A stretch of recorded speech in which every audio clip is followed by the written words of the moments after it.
Nice. We got teased with the fake spring. Yes.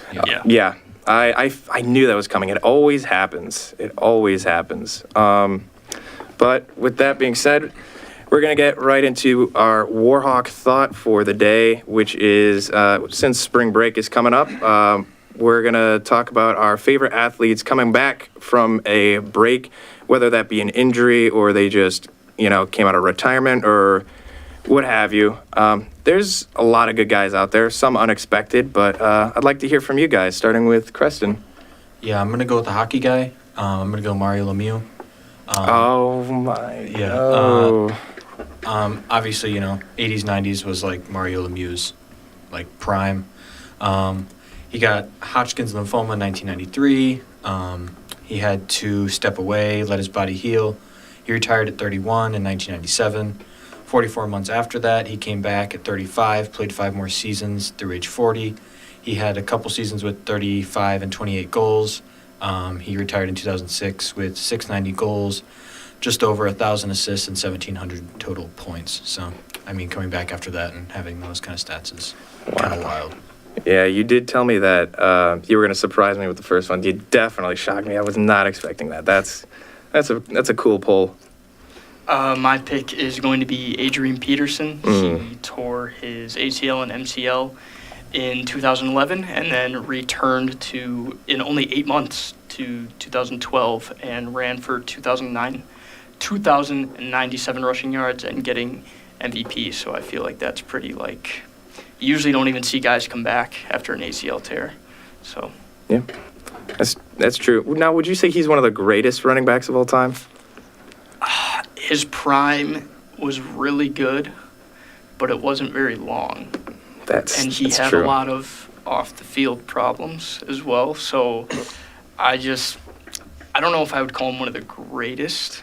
I think he's really good, and he was really good. But, there's a lot of other better running backs. Okay. Yeah, that's widely a debate, so.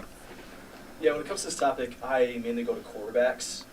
You have Alex Smith, who came off a clear game-ending injury, and he was able to return, not play super well, but was able to play well enough to win Comeback Player of the Year. Geno Smith, proved that he was a Pro Bowl quarterback after 10 years of not doing anything. But I'm going to do it. I'm going to go to Peyton Manning. I know I'm a huge Peyton Manning guy, but I have to go with Peyton Manning. Coming off neck surgery, and then everyone wrote him off. Colts released him, signs with the Broncos, puts up 4,000 yards, 40 touchdowns the next year. And then after that, the greatest quarterback season of all time and wins a Super Bowl. I think that's got to be easily the best. Wow, yeah. I actually completely forgot about his neck injury there. So, when you mentioned, I actually thought you were going to say one of the first 2 guys there and you were going to go about them, but threw me off. That's 2 people that threw me off today. I'm shocked. All right. I think I got to go with Ted Williams. After playing baseball for the early part of the 1940s and then getting called to war, coming back and then getting called back in 1952 for the Korean War. So to serve in 2 wars and then come back from each war to come back to play baseball at a better clip rate that he did previously, I just think that doesn't get much more raw than that. It's pretty impressive that he was able to have a 406 batting average in 1941 and then come back after World War II and still maintain a 344 lifetime career average. So, I know it's not come back from an injury or whatever like that, but to go serve your country and then come back I'm here to play baseball. That's just pretty awesome to me. Hero on and off the field. That's pretty cool. I decided between 2. I did Alex Smith as well, and then Joe Burrow in 2020 after his knee pretty much just got wrecked. He went on and led the Bengals to a Super Bowl the next year. They didn't win, but they were really close to doing so. That offense has been electric ever since when he is healthy, and I'm excited to see Burrow back again next year from this current injury. But seeing him come back from that torn ACL and some other ligaments is just awesome to see. All right. Yeah, I love the Alex Smith story. I think that's one of the best. Mine is going to be a little bit more obvious. I'm actually shocked that nobody else said this, but Michael Jordan coming back from retirement. After 17 months of retirement, he came back. I think that pretty much speaks for itself. I think we all know what happened there. He is the GOAT. I will fight anybody who says that LeBron is better. I'm looking at you, Zach. But with that being said, we're going to go into our first topic, our first real topic of the day, which is the NCAA marching into madness. Now, I know that the other two shows, the Monday and Tuesday show, they made a bracket. We're going to just, tiptoe around the surface of the whole tournament. Talk about our favorites, some potential winners, a dark horse, and some upsets, because last year there was quite a bit of upsets. So that's bound to happen again. I'm going to leave this up to you guys. The floor is yours.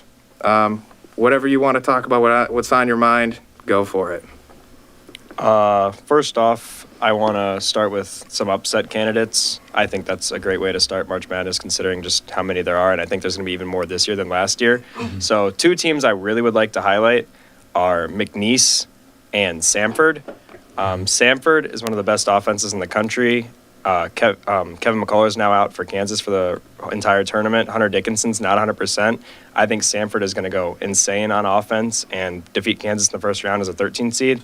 And McNeese as a 12 seed against Gonzaga. Gonzaga is not the same as previous years. Gonzaga is just simply put not the Gonzaga of old. I feel bad for Mark Few. He's a great coach, but this team is not nearly as competitive as they were in the past. I think McNeese and their veteran leadership and 31-3 record will get them to the round of 32. And I am so high on McNeese, it is a hot take. I have McNeese going all the way to the Final Four in my main bracket. I think they will be the first 12 seed to make the Final Four. I am that confident in their team. I love what they've done down there, and I think it's going to be their year to be the Cinderella team. Wow. So who do you have them beating in the second round then? So they would play Samford in the second round, and they would defeat Samford in the second round. I have them beating Purdue in the Sweet 16 because I'm not high on Purdue. I think they won't get anywhere past the Sweet 16. Then the only matchup that's kind of like, in my opinion, kind of a stretch is defeating Tennessee in the round of 8. I have a couple brackets where they play Oregon. I have a couple brackets where they play Tennessee, but I've seen enough inconsistency from Tennessee to where I think McNeese, and especially if they get that far, I think they're going to have the entire country behind them. The whole world's going to be rooting for them as a 12 seed to be the first 12 seed to make the Final Four. I like McNeese to the Final Four. I've stuck with it since the first bracket I made. I've told everyone here at the radio station, and McNeese will be a Final Four team this year and put it in stone now. Well, we're going to check the tape in like a month or two. So Check Yeah, the tape and tomorrow. Gonzaga defeats. Check the tape tomorrow. But yeah, those are my big upset picks. Interesting. Yeah, that's definitely an upset. I mean, a 12 seed, man. I don't think I've ever heard somebody have a 12 seed to the Final Four since I've heard about the March Madness. So Yeah, it's bold, but I like it, and that's what March is all about. You got to have one team that's a lower seed that you put all your trust and faith into, and this year it's McNeese, so okay, I will live and die by it. all right. Yeah, Zach. Me personally, I like the take. I don't think Final Four, maybe. I like Elite 8. I do have them going to the Elite 8. I think there's a lot of storylines with the tournament. I think the biggest storyline is Purdue. Can they get it done? If they can make it past the first round, obviously they lost to a 16 seed last year. And I'm a Purdue hater, to be honest. I don't see them making it. Same. Their ceiling is the third round, in my opinion. 100% agreed. If they even win the first game or the second game, I think most likely what's going to happen is they'll lose the second game, but I do not see them winning anything at all. And then going to the other number 1 seed, the overall number 1 seed, UConn. I do not think they're going to repeat. We haven't had a repeat winner since 2006, 2007 with Florida. It really just, the odds aren't in their favor, even though they have been the best team this year. I personally have them losing to Auburn. Plus, they're in just a stacked region. That East region with Auburn, UConn, Illinois, who's Iowa been playing State. great, Iowa State. I think All whoever- conference champions. Yeah, I think Same. whoever wins or comes out of that region, I think they're probably going to win it all. I have Auburn going on the way. You guys have heard me talk about Auburn and Iowa State pretty much all year, so I'm sticking by my Auburn pick. I All like right. the take. Interesting. Now, where do you have UConn heading out then? It would be to Auburn in the Sweet 16. Oh, okay, yeah, okay. Man, I really miss Sanago, dude. Like last year, seeing him play, dude, he was insane. I mean, the guys they have now, they're pretty cool, but like Sanago was just a whole different breed. Like I think, if I remember correctly, he broke some records. I don't remember what they were, but he was a huge piece of their success last year. Well, So, and yeah, his backup, I think his name is Klingon, Donovan. oh yeah, yep. Yeah, mhm. he's Yeah, he's still definitely good, stepped up. too. Absolutely. He was the sixth man for that championship team last year, but now he's stepped in and filled that role. And I mean, they're playing like one of the best teams in the country. Still don't Mhm. think they're going to win, but they're a very good team. Yeah, I like him and Newton on that team for sure. Absolutely. It's a great team. I mean, they're not low ranked, but I feel like a lot of people don't talk about them enough. And I have Arizona going really far. I mean, I agree. They just, a lot of people have them getting bounced to Baylor. I just don't see that happening really. I mean, Caleb Love, he's been having a really good year, and he's got 18.1 points, 3.4 assists, career low, 2.0 turnovers. I mean, I have them going to my Final Four against UConn and ultimately losing. But yeah, I feel like people don't talk about Arizona enough. Their path to the Sweet 16 is definitely probably the easiest Yeah. of the top seeds, Mhm. between Dayton and Nevada, and then Long Beach State, who lucked into the tournament anyway. Yeah. Without an actual coach. Yeah, we're gonna part ways with you, and we're the 15th seed. They should just win the whole thing, honestly. But no, I agree with the take. Arizona, I think they have the easiest of the 1 and 2 seeds path to the Sweet 16, and I think if Caleb Love builds some momentum, they'll be really good. I like how you're like the judge of them all. Like for everybody's tape so far, you're like, I like it. I'm I curious just to I see- just love March. I'm that passionate about it. It's my favorite month of the year. So is that who's your dark horse then? My dark horse, I have San Diego State. Ooh. They are in an extremely tough division, but I've had them go far in the past, and I have family that lives in San Diego, so it's kind of like, I guess, close to me. But Jaden, is it Ladie, I believe? He's been averaging 21.1 points and 8.4 rebounds a game after transferring from TCU. And it's underdogs. They're always scary, and I think if you have a good big man like that, that's even scarier in college. So I could see them kind of like, it's going to be close and very hard. I could see them going maybe Elite Eight, hopefully Final Four. I don't know. It's really tough because they would have to play Auburn in the second round, most likely. If they could beat them, then they probably have to play UConn. But like you guys were saying, if they can win that and get out, then I could see them going. Okay. For me, a couple dark horses that I'm looking at. I think Grand Canyon is a team to look out for. I mean, yes, St. Mary's plays astounding defense, but I mean, Grand Canyon shoots 75% from the free throw line. They're 63rd offensive ranked, 51 defensive ranked. The only problem that they do have is fouling, but St. Mary's, I think, is the worst free throw shooting team in the tournament. I think they shoot, 68% from the free throw line, which is just abysmal. Yeah. Another team I'm really looking at is Florida. They are the best rebounding team in the country. They get 15 offensive rebounds a game, which is just absolutely diabolical. They also have a fouling problem a little bit, but they shoot 34% from three. They're a good defensive team. They get about 7 steals and about 5 blocks per game. For me, I think the favorites, I do like the Auburn pick. I really like Auburn. I just think that offensive and defensively, they're really good. Plus, Bruce Pearl usually always plays tough in March. Like, he'll play close with any team. I also like Creighton. Yes, they are inconsistent. I like Creighton too. Yeah. I mean, Yeah, they are inconsistent, but I mean, when you have the 12th ranked offense and 24th ranked defense, you're obviously doing something right. They don't really foul much, only 11 fouls per game, which is kind of good in the tournament. Yeah, I just think those couple teams are dark horses. I also think that Colorado State will be in the Sweet 16. I can see it. They made Virginia look silly last Yeah. night. They didn't score for an hour? Yeah, an Virginia hour. did Yeah. not score for an Mhm. hour. That is Sam- absolutely insane. 15 points in the first half is terrible. Yeah. That's awful. Justice. Sam was telling me about that. I also have TCU in the Sweet 16 as well because I do not trust Purdue. Correct. Wow. Yeah. A lot of people not liking Purdue. I mean, when Not Zach high. Edey gets literally every single call in the Big Ten and then doesn't get that in the March Madness tournament, people are like, why aren't they doing good? It's like, because he gets touched and he doesn't get Yeah. fouled. Like, it's that simple. I don't know. It's kind of like Joel Embiid. Yeah.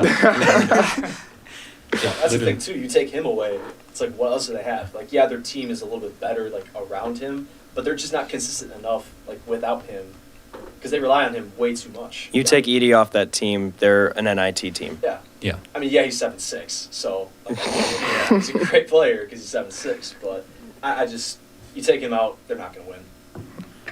Fair Simple as enough. that.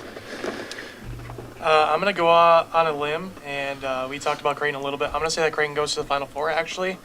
Gets bounced by Houston, who is my eventual winner. Along with that, a team that has not been mentioned this far, but we've kind of been mentioning them a little bit back here in the fishbowl, is James Madison. Whoever wins that game between James Madison and Wisconsin is going to beat Duke. Go to Sweet 16. Unfortunately, they come into the round against Houston, who I've already mentioned is going to be my favorite to win right now. I also have Drake making the Sweet 16, which is quite a bit of a hot take. I have a few buddies at Drake, which may be influencing that, but let's avoid that. But yeah, I could also see New Mexico making a run to the Sweet 16 as well. All right. I like it. Okay. Now, I would like to dive a little bit more into this topic, but we got to move it along a little bit more than usual because we do have an elimination game for today. So we're going to stick with basketball for a little bit and go to a debate segment. This is a very interesting debate. I don't think I've ever had this conversation with somebody, but it's a unique question. What is the least important position of the starting five for basketball, and how would you make it better?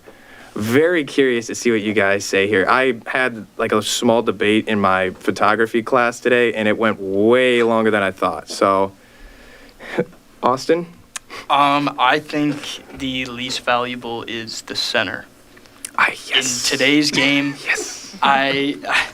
in today's dang. game, you see today's center is now the power forward. The power forward is now the small forward, and it's down.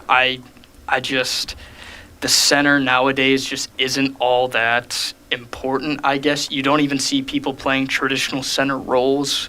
Like a lot of people, like, you should never see Jokic out there throwing up a three with his little behind. Like, that shouldn't be happening. I think there are still some centers in the league, like Yusuf Nurkic, he actually plays his role. You know, they get rebounds, they get down there, they have post moves, they create openings, but I feel like a lot of centers nowadays just really run the point guard position, and if you have a good power forward, you don't, necessarily need that good of a center then.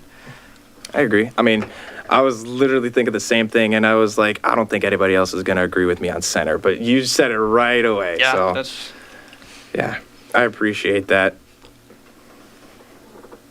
Well, I would have to agree, honestly. Oh, wow. 2 for 2. Okay. Look at us go. Not just the center position, but the traditional center, like your Clint Capellas, your Hassan Whitesides, random Hassan Whiteside shout out, but everyone, this league has started to shift to become positionless. I mean, you have everybody that can shoot, and teams are looking for guys that can shoot no matter how tall they are because of Steph Curry, three-point revolution, all that. Pretty soon, it seems like the league's going to be just a bunch of 7-foot tall demons that can pull up from 40 feet and just cross everyone over. But I think traditional centers, they don't really have a place right now. Maybe as backup centers, but not on a starting team. So I would have to go traditional center. Yeah. I mean, talking about the size, it's what's the shortest person in the league now? 6'3", 6'4", somewhere like that? There's a guy on Brooklyn that's 5'10". Yeah. Jacob Gilead. So not too far off, but But besides that, yeah, No one's really great, but the 5'11" guy last year that played for TCU, Jalen Noel. I think he's 5'9". Marquise Noel. Marquise Mhm. Noel. Isaiah Thomas is also in the league again. oh yeah, he just got signed. Oh back. yeah, he just got back. Yeah. 5'9".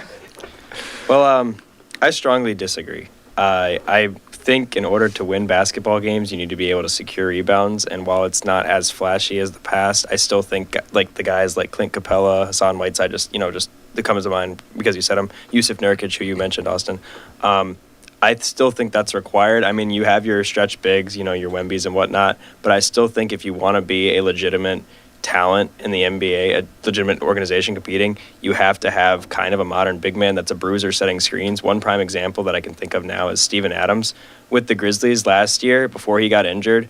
The Grizzlies were infinitely better because of his ability to set screens, because anytime Ja in the pick and roll, big bruising screen from Steven Adams, it ran our offense to perfection. Everyone got open. Ja could get to the rim. If they double teamed, he could kick out to Bane for three. The Grizzlies' offense was that much better with Steven Adams, and when he went down, they fell apart because they didn't have that big bruiser like Steven Adams in the paint. So I strongly disagree with the center being the least important position. In terms of least important position, to your point, you had mentioned that basketball's gone positionless, which I 100% agree with. It's kind of really like it's not like the 90s, 80s where there was a set point guard, shooting guard, small forward, power forward. But if you had to pick one of the five, I would say the modern day power forward. Your guys like your Paul Millsaps, your like 6'8" guys that aren't quite as athletic, that kind of like live and die by the mid range. I just think that needs to go away. I'm a big fan of stretch bigs, but I still think you need to have a big guy down low to set screens, grab rebounds, like the people that I just mentioned. So the power forward to me is just not all that important. I think you could easily get away with just running another 3-and-D small forward at the 4 and be just fine. Wow. I mean, people say that that's the most versatile and utilized position. So, interesting. I've got a completely different one than the previous ones already mentioned, but I'll stick to the center conversation real quick. Like the league's going big. Like you need guys to get those rebounds. I've seen games this year, whether at Whitewater or just in the men's basketball tournament, where if you don't get a rebound, you're just kind of screwed for the rest of the game. Like you can't get any momentum. You have to rebound. You have to rebound. It's like I've seen it just transform a game, time and time and time again. And I'm not a basketball guy by any means. Like I'll watch it and I'll be like, oh, they aren't rebounding. Oh, look, they're like on a 0-14 run right now. They're kind of not doing great. But anyways, I'm going to go with a shooting guard just because that, again, the league's going big. Shooting guards are typically the smallest guys on the field. You don't really have, like centers, power forwards, and small forwards all make up like the top 10 players in the NBA right now. You still need kind of like a shooting guard necessarily, but you don't, like they're not as important as like they used to be. Even though like, guys like Michael Jordan and everything were shooting guards, like they aren't typically as utilized today. So what shooting guard stands out to you the most for saying that? I can't really name any off the top of my head right now that like really symbolize that. I mean, I can agree with your take. I think in order to run an offense, Yeah. like I said to what I said, you need to have a true solid point guard and a true big man. And I think you can get away with shooting guard through power forward of just running, like I said, 3 6'9", 6'10" guys that can all play defense and shoot the 3-ball well. So I can agree with your take there. I think shooting guard would be my second least desired. Yeah. I mean, I agree with it. I was just curious as to like Yeah. if you had somebody that made you think of that, but yeah. Yeah, I actually agree with the two last takes. I feel like shooting guards now are kind of more just like a point guard too. Like you have so many shooting guards that bring up the ball. You have like Donovan Mitchell. I mean, obviously you have Garland, but Donovan Mitchell usually brings up the ball. Devin Booker is bringing up the ball. I also agree with the power forward. I think we see now that small forwards are playing power forward, centers are playing power forward, and it's more like they were talking about where if you have a decently sized small forward or power forward, you're pretty much set besides the center and the point guard. Going back to the center thing, I do agree. I think that center really makes your point guard play. I feel like if you don't, 100%. if you don't have a good center, if you have obviously you have Steph Curry, but if Draymond Green was their center and they had like Chris Paul was their starting point guard, I feel like he would not have had as much success just because a 6'9" guy setting screens that's not able to stretch the floor is just, what do you have then at that point?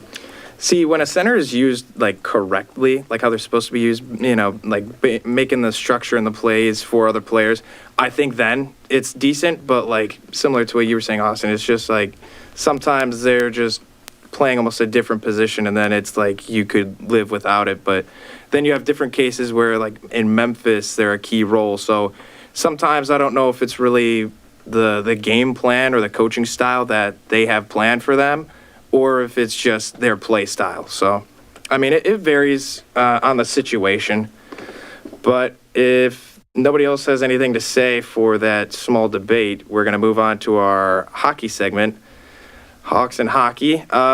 So we took like a 2-week break from this because we had the mock draft last week, so quite a bit has changed.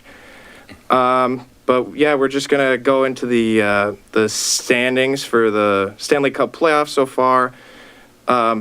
Great teams that have happened in the past few weeks and so on. And if you want to talk about your teams, Nashville, then you can. Well, I think that's a great talking point to begin. How the Predators in the last 16 games have been undoubtedly the best team in hockey. It's truly been a sight to watch. In those 16 games, we've outscored our opponents by 34 goals, which is just absurd. And they're playing like I thought they would in the next 2 years, considering just how young we are. Saros has been absolutely dominant in net. And I saw a meme the other day and posted on my Instagram story. It's just on some random Tuesday, the Predators just decided to wake up and be the best team in hockey for no reason. And it's so fitting because no one saw this coming. Like I said, in the last 16 games, 16-0-2, only 2 losses being in overtime, so we still got the point there.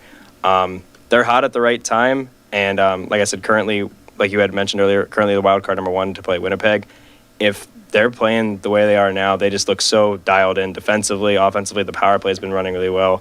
If they can keep this going into the postseason, I could see the Predators making a run because, I mean, it's not like they're beating any, slouches either. They beat the Avalanche on this streak. They beat the Golden Knights. A couple good wins against the Wild, who I know we're fighting for a spot as well. Just overall, just dominant hockey from Nashville, and I'm really excited to see how they progress, and I look forward to seeing them next week against Vegas in person. Oh, you're going to the game. That's right. Yeah, this 6 days from today. So really excited. Lucky man. Picked the right time to go. Yeah, I guess it. What if they lose? That'd be really depressing. Yeah. That means you can't go because Yeah. Then I'd you can't go. No, but I just wanted to shout out Nashville there just because they, in all honesty, deserve it. Oh, 100%. I mean, I feel like they are the biggest hockey story in terms of teams so far because of like the run that they've had for the past 2 weeks is just crazy. I mean, I was talking to a friend about it before the show that they've just been on a crazy hot streak. Yeah. So what? I mean, really to the cup though? I didn't say all the way. I just make a run. Make a run, like make an effort. Okay. Yeah, no, I mean, I was no, not all the way to the finals, but not by any means. But I could see them easily getting to. I don't know the exact terms in hockey, but like quarterfinals, semifinals. They'll, not the conference championship. I don't know how they define it. I just know that I'm pretty sure they can get past Winnipeg in the wild card. And I mean, they're just not a team you want to face right now. Even if you're as good as the Avalanche or the Golden Knights, the Predators are not a team you want to be on the opposing side of right now. No, I can Flip completely Forsberg agree. has turned back the clock completely and just going haywire this year. 100%. Now, for the number 1 seed in both divisions or conferences so far, it's the Bruins and Canucks. I don't know how the Bruins got up there. No, Like, I don't know. when we were talking about our first teams, like you were saying, yeah, I'm not really having that much hope. And now they have a solid chance right now. They're scheduled to go against the Red Wings in the first round so far. So how do you feel about that? I feel pretty decent overall. Like when we last talked, like they were on a really downward spiral. I think it was towards the end of February, if I'm correct, when we were doing that. They lost 5 of their last 8 the last time we talked. So they were almost like the 3 seed in the conference and everything. Just looking ahead, just the momentum that they've carried. They beat the Golden Knights 5-4 at the end of February to kind of kickstart this kind of back to what we're kind of used to the Bruins. They've continued to kind of, honestly, they've been still inconsistent because they still lost 5-1 a few weeks ago. They had a lot of tight games and everything, but I feel confident going in. I feel like it's a good matchup for the Bruins to actually advance. But right now, yeah, I feel confident, a lot more confident than I did at the end of February. One thing I actually did want to point out is the team that's actually on the longest win streak right now is the Colorado Avalanche. They've won 7 in a row. They've actually won 12 of their last 16, and again, it's not against bad teams. Their only loss was against Nashville. So kind of seeing them kind of come up at the right time for this kind of playoff stretch is awesome to see as well. And they're scheduled to be, or if the playoffs were to start right now, they'd be the second seed playing against the Stars, and I would love that matchup, man. I would be rooting for Avalanche in that case because I despise Dallas. But I mean, yeah, like you said, they've just been incredible so far. I guess we'll go to me. The Wild are doing okay. They're having kind of a Predators run. They're kind of having a mid run, and they're 3 games back in the second wild card. I mean, just looking at their past couple games, they've won the past 7 out of 9, 7 out of 10. So I mean, not a bad run. But obviously, when you have teams above you that are like the Golden Knights, the Predators, they're close with the Blues. It's tough to sneak into the wild card there. I would like to not give a shout out to Brock Faber. Connor Bedard Preach. came back and he just decided he's like, okay, he's got it locked up. I'm done playing hockey now. Real. He has 4 points in the month of March, so that's just absolutely brutal. Not happy with him right now. We're gonna move on. I think the Eastern Conference is going to be really interesting coming up the stretch here. Obviously, the Bruins, Panthers are 3 points apart in their division. Rangers and Hurricanes are 2 points in their division. But the wild card, the Red Wings are in the second wild card at 76 points. And then 4 spots down is the Sabres, and they're only 5 points back. So we could see a lot of kind of pushing here. And even the Red Wings are only 4 points behind the Lightning. And so I just feel like going down the stretch, obviously, we have some good matchups like you were talking about, Avalanche Stars, like he was talking about Predators Jets. I feel like this may be another scenario where maybe one of the top seeds don't make it very far this year and one of the wildcard teams make a push. Now, do you think the Canucks are really going to go all the way? I don't. I don't think so either. No, I just think you have so much talent in so many of the other teams. Obviously, the Bruins. The Bruins always have talent. The Panthers, obviously, they were in first for a little bit before the Bruins kind of went on this little run here. The Rangers are a surprising team. I'm not really sure how they have 94 points right now. I think they're a surprise team. And yeah, I just feel like making it even out of the Western Conference is going to be difficult for them. Just, obviously the Jets, Avalanche, and Stars are really tough. The Predators we were talking about is really tough.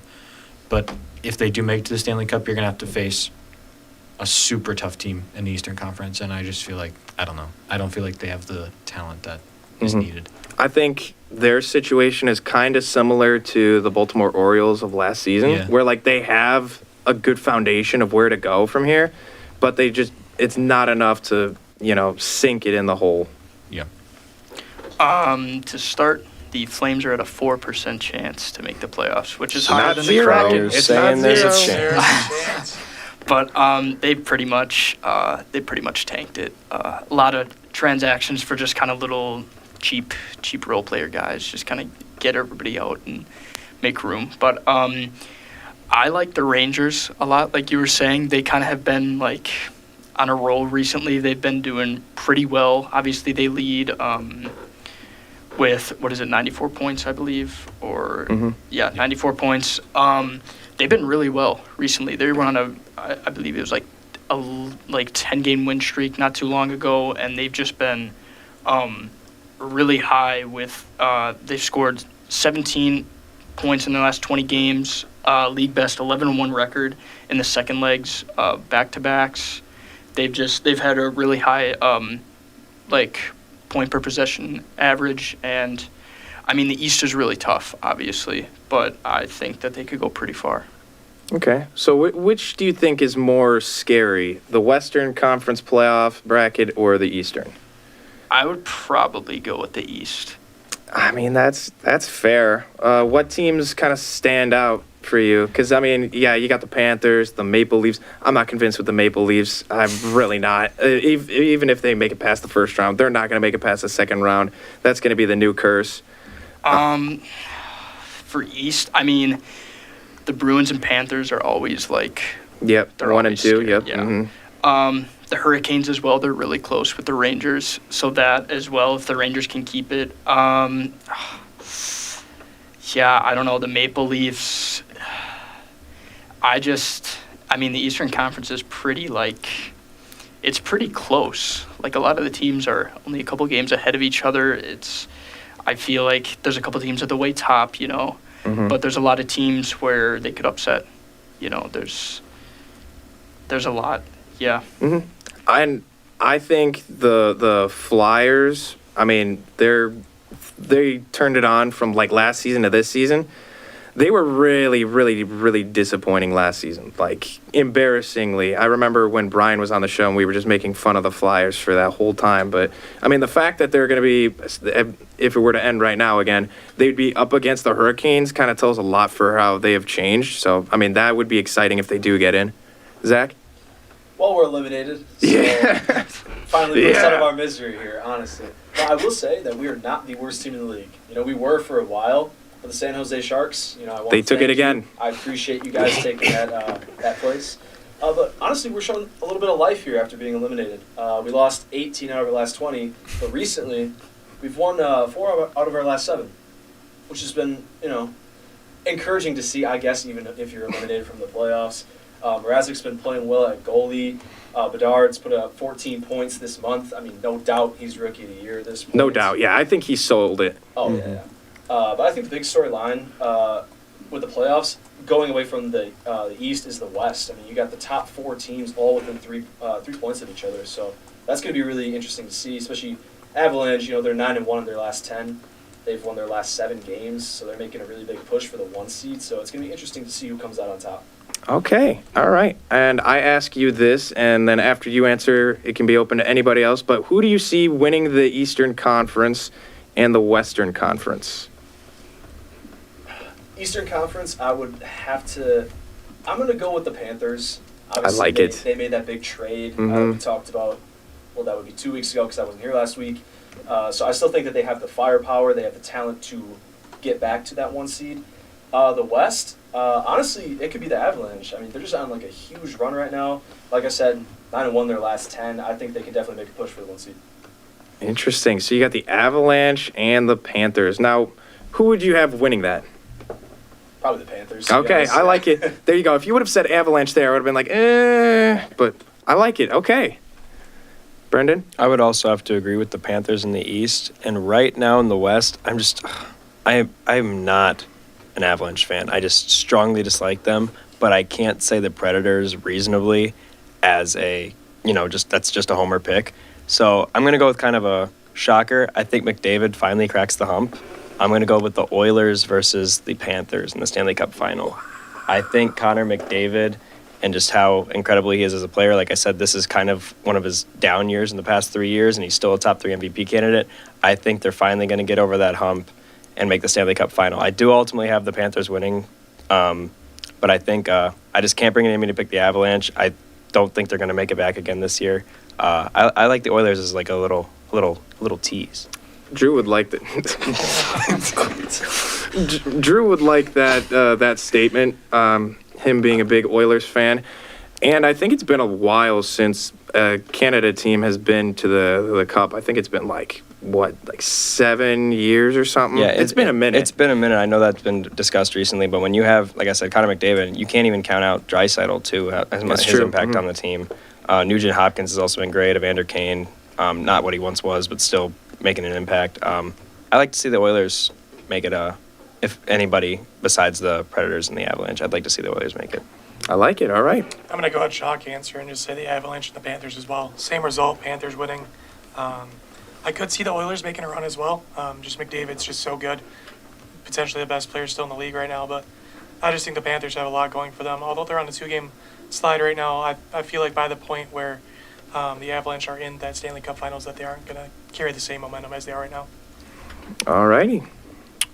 Yeah, I think the Panthers, obviously, in the West there, or the East, sorry. In the West, it's tough. Like we were talking about, I don't trust the Canucks. Like he was saying, the Predators is not it's not rational, not a rational pick. I do I don't like picking the top team just because it's so hard to make it through the playoff, but the Jets are really good. They have scored, 16 goals in the last 4 games, which is just insane. Obviously, you need goals to win titles. Their goalie play, I think, is a little. It depends on the game. I don't know. Obviously, scoring goals is what you want. Their starting goalie allows 2.4 goals per game, which isn't terrible. But, yeah, I just think, I don't know. I feel like scoring is the most important thing. I am a defensive guy, but when it comes down to it, even in a shootout, having scores is what wins you games. Okay. And then I would have the Panthers probably winning against the Jets. Yeah, that's fair. Man, having the Jets in there, that's an interesting take. But I like variation. Austin, finish us off. As much as I would rather have the Rangers, it's going to be the Panthers probably. So we'll go with the Panthers, kind of a sweep. I like the Oilers as well. That's really good. I like the Avalanche. If I had to pick between two, I'd probably take the Avalanche, most likely. Fair. Yeah, and then it's pretty basic, but the Panthers are probably gonna win. Okay. I mean, yeah, that's a fair assumption to say. They are a very good team, and that trade most certainly did help them. So with the Stanley Cup out of the way, now we get to move on to our first elimination game of the semester. Mascot Elimination NHL edition. This is going to be basically you guys are just going to go off of like however you want. You could say if this one goes against this one in a real fight, then I'd have it win. Or if you just like the way it looks or you just don't like that team, however you want to go about it, it's completely up to you. But we're going to do it similar to how we did the mock draft last week where we went down like a snake.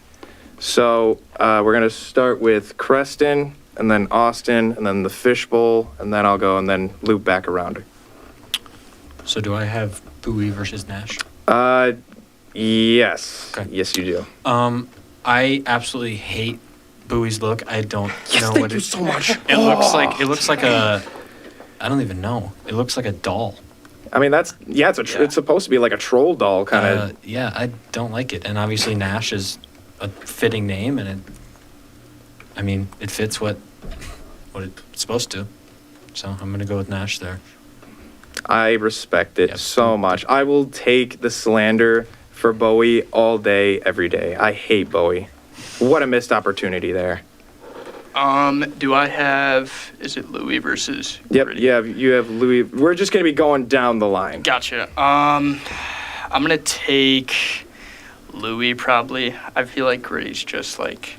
No way he got first rounded. No Wow. way, dude. I love Gritty, man. Gritty's so good. I'm keeping Gritty. Oh, you just said you're taking Louis. You did say Like Louis. I'm gonna take Louis out. Oh, Is what I mean. That's what I heard. Yeah, I worded that wrong Run the there, tape but back. Yeah. Okay. I'm keeping Gritty. Yeah. You just heard our reaction. You were like, wait, that's a mistake. No, Run the tape back. Run the tape back. All right. Okay. I respect it. Yeah, Gritty is honestly, he might be like the biggest fan favorite just because of TikTok. All right, mine for me personally is a no-brainer. I have Thunderbug versus Sparky the Dragon. This is Sparky the Dragon. Okay. Looks cooler and would, crush him in a fight. Come on, it's a dragon. So Yeah, Alright. short and sweet. Love it. Straight to the point. I got Slapshot versus SJ Sharky. You got an eagle versus a shark. I love the little description that the Capitals have about Slapshot on their website. 6'6" on skates. Favorite food, Swedish fish.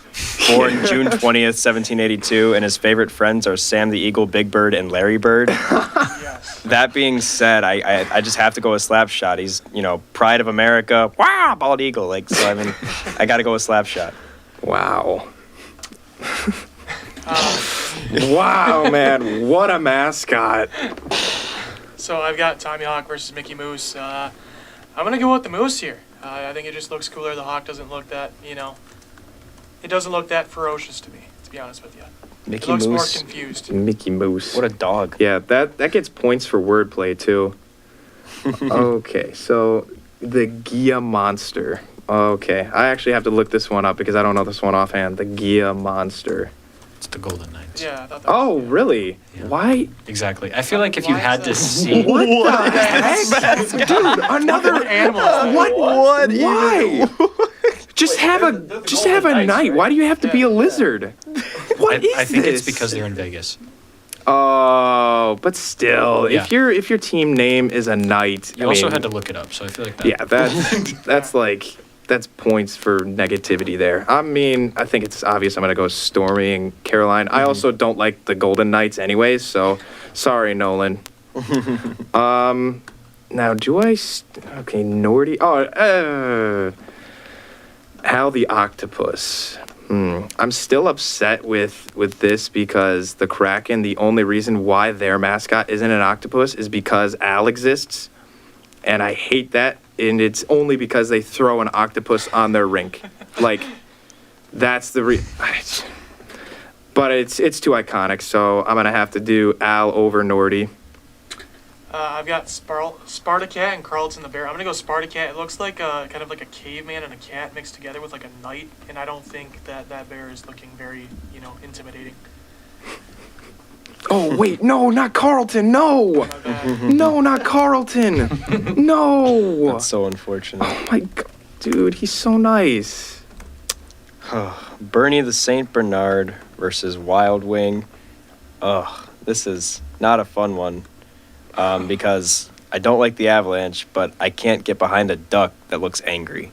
So, like, we're stuck between a rock and a hard place. I like dogs, so I'm going to go with Bernie, and I'm going to put my Avalanche hatred aside. And, I mean, it's Saint Bernard. I mean, it's a dog. I mean, come on. How could you pick against him? That's true. The duck just, like, infuriates me. I don't know. I don't like the way he's looking at me. Yeah, so now I have, I believe it's Stanley Sea Panther versus Hunter. I'm actually going to go Hunter for this one. I think Hunter looks better, looks more ferocious. Stanley Sea Panther just kind of looks like a teddy bear, honestly. He doesn't really have that, that fearsome look that you want to have from a mascot, so I'm going to go Hunter for this one. Man, how do these teams get these mascots? I never would have thought that would be for Edmonton. When I think of an Oiler, yeah, I think that's crazy. Yeah, I know, right? I was thinking like a worker or something. Okay, so I got Iceberg and Finn the Whale. They both look pretty I don't know. Iceberg looks really creepy. His eyes are really I don't know. I'm gonna take Finn the Whale just because Iceberg looks. Yes. He's staring into my soul right now when I look at him, and I don't want that in a mascot. Yeah, you chose right. I have Stinger versus Victor E. Green here. I mean, Blue Jackets, Stinger. I love that mascot. I'm gonna go with them. And I think Victor E. Green kind of looks like a Christmas tree version of Big Bird, to be honest.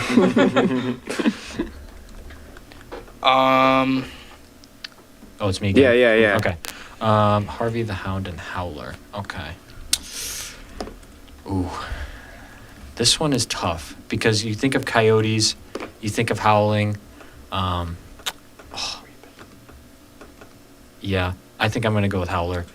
I just feel like Harvey the Hound, I don't know what's going on with his tongue there, but I don't know. He just looks kind of weird. And I don't think of a hound when I think of a flame, so I don't know. That's just my rationale there. Also, Howler has these cool he's got tape on his feet. That's pretty sick. I think they're supposed to be shoes, but it looks like it's Oh, fighting yeah, tape. yeah. Well, how about that? Yeah. Who do I got here? We got Also- Bailey and Yeah. Yuppie. Yuppie, yeah. Also, with these, we may need to go through a little bit faster just so that we can have a winner.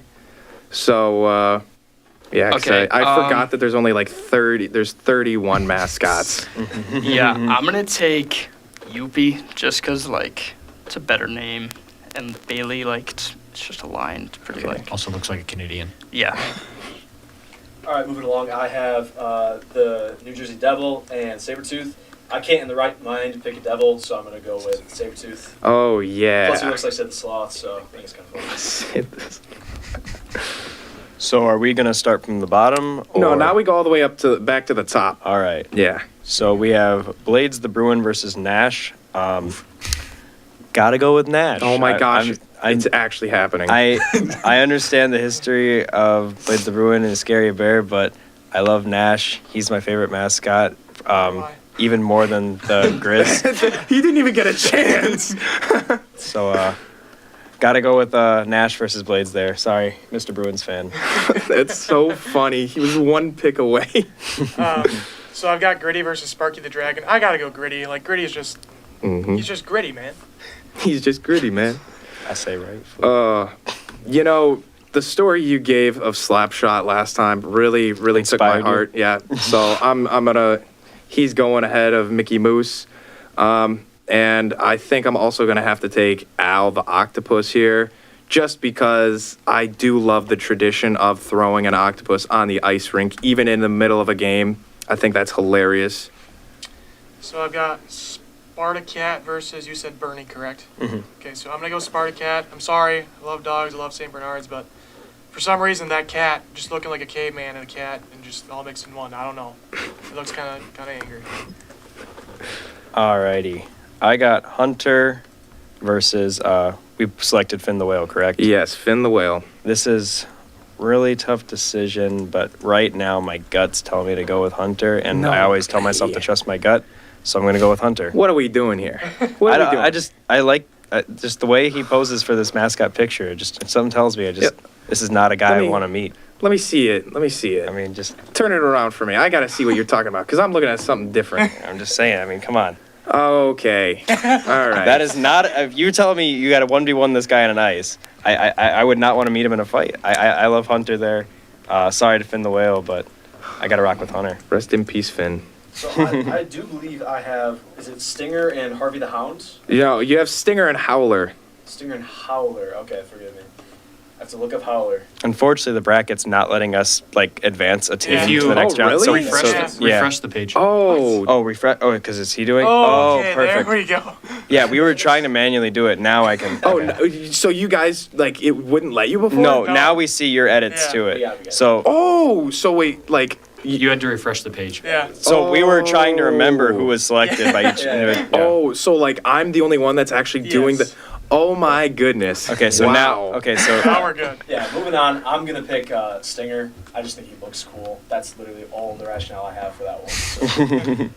So. All right. That makes this a little bit easier now. Yeah. This is- I have Yuppie again versus Sabretooth. I like Sabretooth. He looks really cool, but can't beat Yuppie. I mean, Dude. he's just such a We're gonna have, lovable like- looking guy. We're gonna have beef after this, man. Yuppie is a dog. Why, dude? You're look talking at him. about this guy. Yeah, You're talking about look at this him. guy. Nah. Oh my gosh, dude. Yuppie appreciation. So I have Nash and Gritty. I mean, Gritty is just iconic. Obviously, when you think of hockey, most people think of Gritty. They don't know his name, but they think of Gritty. I'm sorry. It's okay. I'm if it was anybody, it's Gritty. You know, yeah. that's fair. No. Yeah. That's like MJ LeBron. Yeah. I respect. And then do I also have Slapshot now, the octopus? Yes, you do. Okay. I'm going to Choose throw out a wisely. hot take here. I don't think Al's an actual mascot. It's just hanging in the ceiling. I don't know. Slapshot. And then, the description really just The did Capitals. it for me. Yeah, it did it for you too. Yeah. It's really hard. I swear, if Slapshot wins just because of that. It's gonna be a tight Yeah. contest. And Al's not an actual mascot, so. But he's an animal. He's like one of the few real animals. Yeah, but nobody's in the costume though. That's what makes it. Doesn't matter. That's also true. That's also true. Who do I have here then? Spartacat and Hunter. Spartacat and Hunter. Ooh, I'm gonna go Hunter, just because Spartacat's a little like creepier. Oh my gosh. Okay. He's going by who scares him. we are putting Carson to the ringer. This is just Well, if you're absurd a right now. kid going to the game, like you don't want a creepy mascot, All right, so I have Stinger and Yuppie. Now I know I just picked Stinger, but we are riding the Yuppie train. No, We are riding Yeah. the Yuppie bandwagon. Come on with this.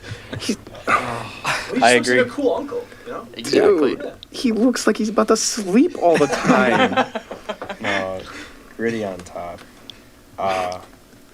This is such a Oof. this is tough a matchup because I'm the one that's upsold Slapshot so hard, but now he's got to go against Gritty. Oh, dude, How this is is Gritty a another 24 one. seed is my question. Oh, I just randomized Oh, it. okay. Yeah, Okay. yeah. I mean, he would have been This honestly is- number one. I feel like I'm like going against my American bias here by going with Slapshot, No way. but Slapshot's such I gotta a good go name. with Gritty. I have to go with Gritty.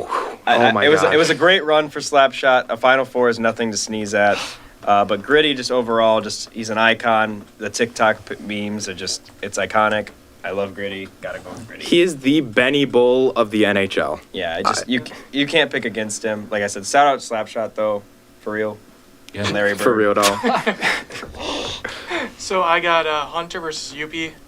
What do you think? No. I mean, they're both This is a close bad. call. It's a close call, and you know, Gritty and Yuppie kind of look similar. So I don't know if they're based off one another or what's going on there.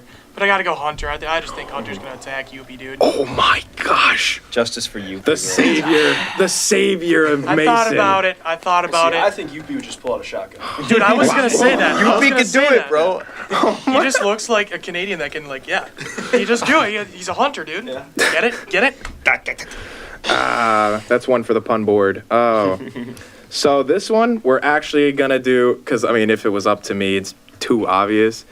But this one, we're going to do, oh, wait. Are we on which one are we on? Are we on, like, the final two? Yeah, we're Yeah. in the final two. Okay, so I am right. All right. So this one, we're going to go around the room, and we're going to do a hand vote of who we have winning. Actually, no, not a hand vote. We're going to have you discuss for, like, 30 seconds. So, Mason, who do you think between these two? I just got to go Gritty. Mm-hmm. Gritty's just wild. You never know what's going to happen. Like, I see so many pictures and he's doing so many different things. He looks happy in one. He looks absolutely angry in the other. And the next one, he's holding a child. So I don't know what's going on. I have to agree. Gritty, just like I said, he exemplifies so many emotions with just one face, and you don't know what he's plotting behind the mask. I loved Hunter. I loved that one picture of him that we showed earlier, but I got to go with Gritty. Okay, 2 for Gritty. Yeah, I'm also going to go with Gritty. Hunter, he's pretty cool. He's very fearsome, but Gritty, you don't really know what he is, so he could be anything at the same time. That's true. So, Nothing and everything. exactly. Personally, I feel like he's related to a certain food chain mascot who's purple. Oh, okay. They look very similar. Just Distant saying. cousins, maybe. Yeah, distant cousins. It could be. I'm gonna go Gritty. I mean, you can just get lost in those eyes. Oh my god, dude! What I is mean, this? he's always smiling too. Like, he's always ready to have a great time, and he's got his eyes wide open for something. Yeah, I'm also gonna go Gritty. I mean, it's Philadelphia. Weird things happen in Philadelphia, and he just fits that city too well. The way he looks, the way he acts. I mean, like you were saying, he went from holding a child to angry to happy. That's just like the epitome of Philadelphia right there. He just embodies so many emotions with one Yeah. face. Oh my gosh, I would personally love to meet Gritty. Do you think he actually gritties? Oh, he's got it. If he Maybe he's doesn't, the then- creator of the Gritty. I think we should have him on the show. Invite him on. Let's call him up. Invite him on. He wouldn't even say anything. He would just dance around the room the whole time. What a hawk talk that'd be. Oh my god, dude, we would get like 40,000 views Oh, yeah. with just him being in the thumbnail. Oh man, but with that being said, and Gritty being the mascot champ, that's gonna do it for here on Hawk Talk Wednesday. Hope you guys enjoyed, and with that being said, have a wonderful day, and thank you for tuning in here on 91.7 The Edge, WSUW, Whitewater. We're gonna put you back to some more music here on the station.